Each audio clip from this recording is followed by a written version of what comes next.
Welcome to the reading of the Times Reporter newspaper for Friday, November 20th. My name is Pam, and we will begin our reading with the area deaths. Elsie Zerker Byler, 98, of Walnut Creek, went home to be with the Lord peacefully in her sleep on Tuesday, November 17th, at Walnut Hills Nursing Home after a short period of declining health. Private family services will be held on Saturday, November 21st, at the Walnut Creek Mennonite Church. Public visitation will be held on Friday, November 20th from 5 to 7 p.m. at the church, with the family not in attendance.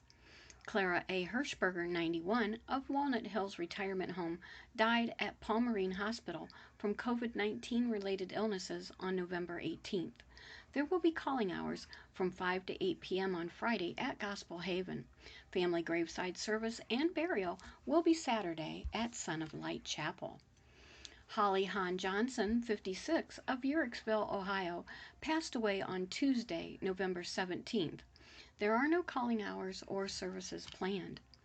Donna M. Lana passed away peacefully at home the way she lived her long, joy-filled life of 96 years after several years of declining health issues. Friends may call at the Miller Funeral Home, Coshocton, on Sunday, November 22nd from 2 to 5 p.m. A Mass of Christian burial will be held at Sacred Heart Catholic Church, Coshocton, on Monday at 11 a.m. Due to COVID-19, visitors coming to the funeral home are required to wear their own masks, and attendees will be limited inside the building. Frank Vitt Jr., aged 91, passed away on November 16th. A drive-by viewing only will take place on Saturday, November 21st, from 2 to 3 p.m. at the Gabe Funeral Center at Dover. Public visitation will be held on Sunday, November 22nd, from 1 to 2 p.m. at the Linhart Gabe Funeral Home and Crematory in New Philadelphia. A funeral service celebrating Frank's life will follow at 2 p.m. Catherine A. Gardner Weber, age 105, of Strasburg and a longtime resident of Dundee, passed away Monday, November 16th, in Park Village Health Center, Dover. In an effort to keep everyone safe during this time of the coronavirus, services will be private. Douglas Edward Wright, 57, of New Philadelphia, passed away on Wednesday, November 18th, in Cleveland Clinic Union Hospital at Dover following a recent illness. In keeping with Douglas's wishes, there will be no calling hours or services. Well, friends, that concludes the area reading of the deaths from today's online edition. We will now begin our first article. Tuscarawas County removed from the watch list of the state advisory system. In Dover, Tuscarawas County has been removed from the watch list, but will remain under risk level 3 red in the Ohio Public Health Advisory System, officials with the Tuscarawas County Health Department learned on Thursday. We are thankful that our county risk level has not escalated, and we ask that the area residents please continue to take safety precautions to help reduce the high volume of new cases and hospitalizations, the health department said on its Facebook page. Level 3 is indicative of very high exposure and spread of COVID-19 in Tuscarawas County. Residents are encouraged to limit activities as much as possible and to follow all current health orders. The county was one of 2 in the state placed on the watch list last week and in danger of being elevated to the state's highest level, purple rating, warning of severe exposure and spread of COVID-19. On Thursday, the other county, Franklin, was elevated to risk level 4, purple. Franklin County Commissioner John O'Grady was informed of the change and confirmed the county's upgrade virus level. We need to continue to do more and make sure folks are paying attention. It's a bad situation that's only getting worse, he said. It's time for us to stand up and show the rest of the state how to handle this thing. The state advisory system warns county residents to stay home, except for obtaining food and supplies. But the Level 4 designation is not accompanied by any automatic state mandates or orders. Columbus and Franklin County officials on Wednesday issued a similar advisory for residents to remain home, except for work, school, and essential trips, for 4 weeks beginning at 6 p.m. Friday due to spiking COVID-19 cases. in the Tuscarawas Valley, Holmes, and Coshocton counties remain at risk level 3 red, while Carroll and Harrison counties are at risk level 2 orange. As of Thursday, Tuscarawas County had 2,759 cases of COVID-19, an increase of 65 since Wednesday. Of that 2,759, 1,088 are active cases and 1,618 are presumed recovered. There have been a total of 53 deaths from the virus. Tuscarawas County COVID-19 school report for the week of November 9 through 15. Buckeye Career Center, 3 new student cases, 3 new staff cases. Claymont City School, 2 new student cases and 14 new staff cases.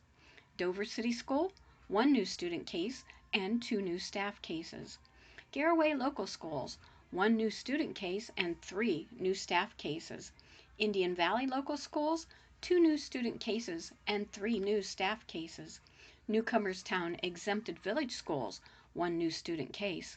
New Philadelphia City Schools, 2 new student cases, 2 new staff cases. Strasburg Franklin Local Schools, 1 new student case. Tuscarawas Central Catholic, 1 new student case. Tuscarawas Valley Local Schools, 1 new student case, 2 new staff cases. And up next, angry about wearing mask, man makes threats at the Tuscarawas County Health Department. A man who was angry about wearing a mask threatened to take a gun to 3 places where masks must be worn. He named locations in Dover, New Philadelphia, and Uhrichsville. The 61-year-old man from Denison area made the threats Thursday morning at the Tuscarawas County Health Department at 897 East Iron Avenue in Dover. He was gone when police arrived, according to the report filed at 11:05 a.m. on Thursday. Police were dispatched 11 minutes later in New Philadelphia. Officers searched unsuccessfully for the man at Newtown Mall and stores on Bluebell Drive Northwest. One store's security staff promised to call police if the subject tried to buy weapons, so an officer would be able to check his mental status. And now, the Strasburg Board of Education November 18th meeting. There was a key action. Approved the purchase of a 2022 65-passenger international school bus. The cost for the bus is $90,830. A grant of $35,392 will be used towards the purchase of the bus. The district has 3 bus routes. In another matter, the board approved an agreement between CCG Automation and the district for needlepoint ionization technology system for the kindergarten through 12th grade building and the administration building that houses the preschool. The cost is $94,130, has a 10-year guarantee, and will be paid from the maintenance fund. The system will be installed beginning November 19th and will deliver clean air, remove odors, reduce outdoor air, and reduce energy consumption to make the school safer. The system is designed to capture gaseous and particulate contra in the air and create free radicals which can kill microorganisms and break down odors, which will improve indoor quality. The system will be installed by the students' return from the Thanksgiving break. Superintendent Cindy Brown said the district's trying not to shut down. She said it causes hardships for the parents and students need to be in school if possible. Other actions? They heard Diana Flickinger take the oath of office administered by Amber Schaefer, treasurer. Flickinger will fill the unexpired term on the board that was held by Veronica Spadell. Flickinger retired as the Tuscarawas Valley School Intermediate School principal and is a 2nd grade teacher at Coshocton Valley Schools. She and her husband Ron have 2 children, Kylie and Ty. Approved a 5-year forecast for the district. Accepted a $100,000 anonymous donation for the school district. Held the first reading of 2 Neola board policies. Issued 1-year supplemental coaching contracts to Craig Moore, 8th grade boys, Rob Edwards, 7th grade boys basketball, and Mike Lancaster, 7th grade boys basketball volunteer. Approved the following athletic game workers: Marianne Schramm, Troy McClellan, Wanda Law, Jeremy Rieger, Elise Bidekoffer and Teresa Smith. Approved Tammy Stockert, substitute cafeteria worker. Employed Casey Robinson as a parent liaison. She will teach and connect to families that may be struggling. The salary is paid from a wellness grant the district received. She will begin December 1st through the end of the 2020-21 school year. Heard quarantine updates that 19 students were returning to class on November 19th. 4 students are quarantined due to family members testing positive. 1 staff member is quarantined as 1 family member tested positive. 2 middle school students tested positive, which caused 11 students to be quarantined. Heard a bandwidth upgrade from 100 megabits per second to 200 megabits per second and will be installed on November 25th. New wireless access points have been installed on the outside walls of the school. Abbott Electric installed cables and CHI Corp is configuring them. Once the system is working, students can access internet from the parking lot with ease. The district has 31 hotspots through T-Mobile and will be deployed as needed for those without internet service.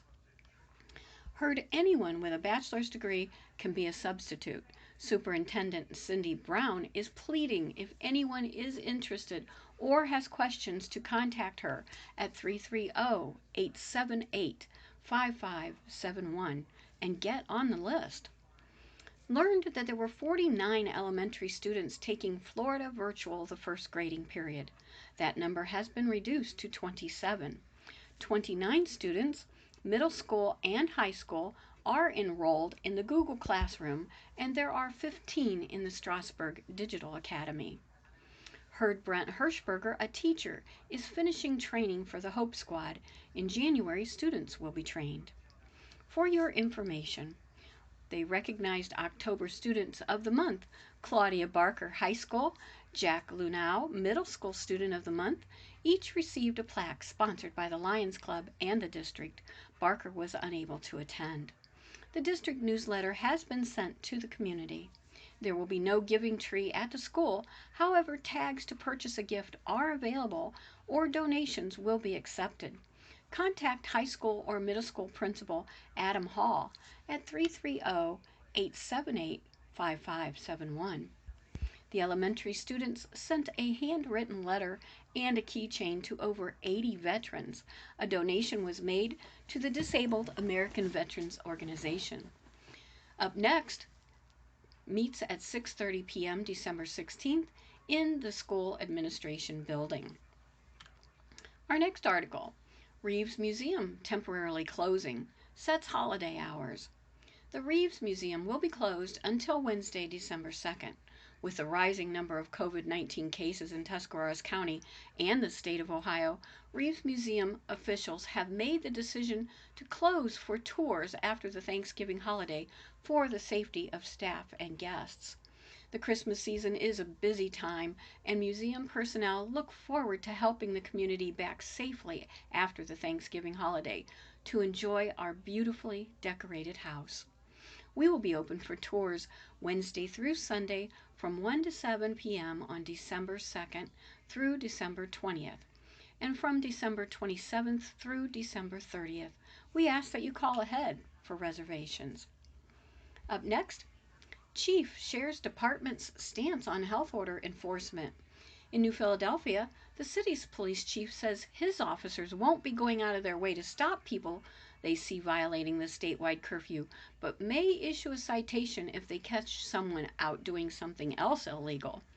Police Chief Mike Goodwin says the department is authorized to enforce all public health orders, including the 10 p.m. to 5 a.m. curfew, but his officers simply don't have time to stop and question every person they see out between those hours. Goodwin says they also don't plan to issue citations to individuals for violating the state's revised mask mandate, but will continue responding to stores to deal with irate and uncooperative customers. He thinks the threat of a 24-hour shutdown will encourage stores to step up and start enforcing the order. Our next article: Mobile COVID-19 Testing Center making a stop in Uhrichsville. Community Mental Health Care's new mobile medical tent is making its first public appearance with a COVID-19 testing event in Yerkesville. It happened in the Mako Market parking lot from 8 until noon Friday. CMH spokesman Miles Riley said there's no need to make an appointment or get out of your vehicle. Just drive up and a nurse will take your information and administer a nasal swab with results typically available in 2 to 3 days. Riley said this is an opportunity for those unable to travel to the Dover, New Philadelphia area to get tested to find out if they could be carrying the virus without showing symptoms. He says there's no cost to get tested, although they will need to see your insurance card if you have one for billing purposes. Riley says they plan to do more of these drive-up testing events in the coming weeks and months. He says they don't have anything scheduled just yet, but watch the CMH Facebook page for updates. And now, Christmas on the Canal in Bolivar is November 21st by Lori Feeney. Bolivar Mayor Rebecca Hubbell says they simply have to celebrate Christmas on the canal. The event has been a downtown Bolivar tradition for nearly 20 years, which children and parents anticipate with delight. The late Dick Leibold, former president of the Bolivar Main Street Association, established the event to give his grandchildren and great-grandchildren a fun community Christmas event to enjoy. He and Hubbell worked on remodeling a rundown building into the Santa Claus house. A lot of the decorations came from my own home, says Hubbell of the memories. Oh, the memories. With the passing of Leibold last year and the lack of community-wide event due to COVID, downtown merchants and members of the BMSE came together this year to be sure the tradition continues. The owner and an employee of the Canal Street Diner have taken the reins and are planning festivities, which will retain some favorite activities while introducing some new elements, including safety precautions for those who attend. Those precautions include Santa Claus, who will need to be viewed from at least 6 feet away. To make up for the fact children won't be able to sit on Kringle's lap and tell him what they want for Christmas, Kayla Patton, owner of the diner, came up with the idea to place a letters to Santa box outside the diner. Children are invited to write a letter to Santa and drop it in the box. Patton and employee Barbie Patterson will be sure those letters reach jolly old Saint Nick. There's a special bonus for kids who drop their Santa letter in the box. Each one will receive a personal letter in response from Santa himself. We are so excited about the event this year, said Patterson. It's an honor to continue Dick Leibold's passion and vision for the children of Bolivar. The lineup. Festivities will begin with a Christmas parade at 3 p.m. beginning on Park Avenue at St. John's United Church of Christ and winding its way downtown to end in front of Canal Street Diner. Santa, Mrs. Claus, and elves will be escorted downtown in a Bolivar fire truck. Other participating in the parade include the Bolivar American Legion Color Guard, Friends of Fort Lawrence Bolivar Library, Towpath Tavern, Lee's Chicken, Lock 7 Hair Studio, horseback riders from Black Horse Tack and Supply, and a Jeep Club. The shortened event will last only until 4 p.m. this year.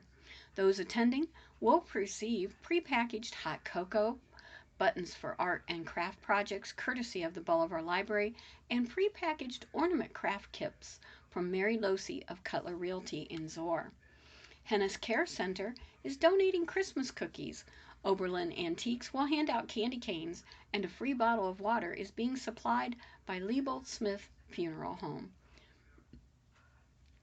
Music for the parade and during the event will be provided by Justin's Mobile DJ service.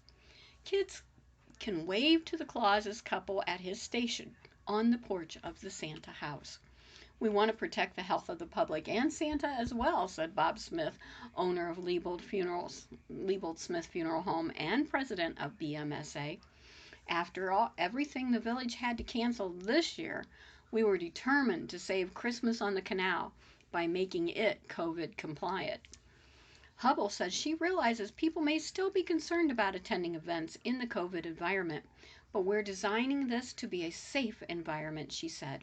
This will help us feel like the holiday spirit is here and not everything is shut down. This is a great group, said Smith of BMSA. We recognized it this year and got more people involved in this event. Everything was on Dick Liebold's shoulders before. We're dividing up the duties, and it's going to be a wonderful event.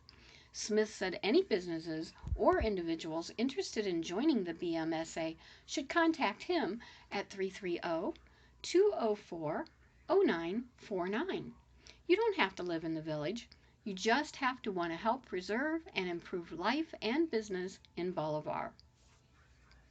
Up next, Teams program has new time. Every Tuesday at 4 p.m., local teens grades 6 to 12 are welcome to join the Dover Public Library for Online Teen Tuesday. These weekly events will take place online through the video chat platform Zoom. Each session will feature a different activity, including games and art challenges. Free supply kits will be available for pickup at the library each week. Registration is required to participate in the Zoom meeting. Interested teens can register at www.doverlibrary.org/register or simply call 330-343-6123 for more information. An email address is required for registration. Teen Tuesdays are funded in part by a 21st Century grant with Dover High School, which supports learning opportunities outside of classroom walls. November Teens Tuesday includes Escape the Museum Part 2 on November the 17th and Trash to Treasure on November 24th. Virtual Teen Tuesdays will continue through December 8th. Teens who cannot connect via Zoom are welcome to take free weekly kits in the teen room and participate individually. An archived video will not be available for Ultimate Trivia, but other instructional videos will be available approximately 1 week after the other virtual events. The Dover Public Library is located at 525 North Walnut Street in Dover, across the street from Dover High School, and online at www.doverlibrary.org. A list of all the upcoming digital programs is available at www.doverlibrary.org/register. And now my favorite time of the reading, crime reports. Tuscarawas County. Catalytic converters were stolen from several vehicles in the 1600 block of Steel Heel Road Northwest in Dover Township, according to a report filed Wednesday. In New Philadelphia, a man was banned from Discount Drug Mart on Thursday after showing a knife to another man while checking out. He did not show the blade. He later told police the other customer was being mouthy. The man with the knife is permitted into the store to get prescription medicine. Charges are expected after a man was found with suspected narcotics and weapons when police stopped the vehicle in which he was riding on Wednesday night in the 800 block of Maple Avenue Northwest. The suspect was on probation in Florida for methamphetamine possession. The female driver was cited for driving with a suspended license. The 2006 Ford Escape displayed a license plate for another vehicle. 2 bikes found Thursday were taken to the street department. One was black and the other red and silver. In Uhrichsville, an officer responding to a report of a man asleep or passed out in a van behind a store Wednesday morning found a full-size mannequin wearing a mask and hospital gown. Newcomerstown. An arrest was made after a report of domestic trouble on Goebel Drive early Tuesday. Vandalism was reported Wednesday on West State Street. Well, that concludes the reading of the Times Reporter for Friday, November 20th. Thank you for allowing me to be in your home today. My name is Pam. Remember to stay safe. Abundant blessings to you and your family. And remember to do what you can do to make today a really great day.